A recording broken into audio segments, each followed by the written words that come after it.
આજના ન્યૂઝપેપરમાં એક ન્યૂઝ આવ્યા છે કે બરોડામાં એક વૃદ્ધ દંપતીના ત્યાં ચોર લોકોએ ચોરી કરી અને ન્યૂઝમાં લખવામાં આવ્યું છે કે ચોર લોકો થોડા સમયથી ત્યાં રેકી કરતા હતા અને પછી ત્યારબાદ એમણે ચોરી કરી. આ જગ્યા પર હું થોડી સ્પષ્ટતા કરવા આવી છું કે જે ન્યૂઝપેપરમાં લખેલો વર્ડ હોય છે રેકી, એ ગુજરાતી વર્ડ રેકી છે, જેનો મતલબ થાય છે કે ચોર લોકોએ ઘણા સમયથી એ જગ્યાની માહિતી મેળવી, એ પરિવારની માહિતી મેળવી અને એમાં યોગ્ય સમય જોઈને ત્યાં ચોરી કરી.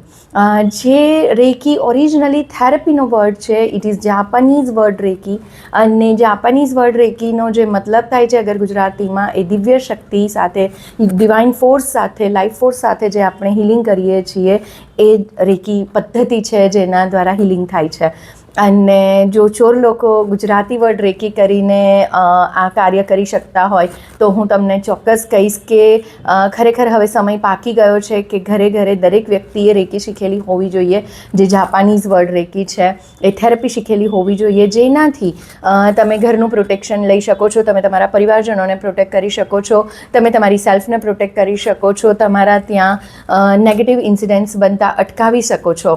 અગર તમે રેકી શીખવા માગો છો, ઓનલાઈન ઓફલાઈન બંને ક્લાસ ચાલુ છે, તમે રેકી શીખવા માટે કોન્ટેક્ટ કરી શકો છો. મારો જે નંબર છે, કોન્ટેક્ટ નંબર, એ સ્ક્રીન પર આવી રહ્યો છે, ત્યાં કોન્ટેક્ટ કરી શકો છો. Thank you.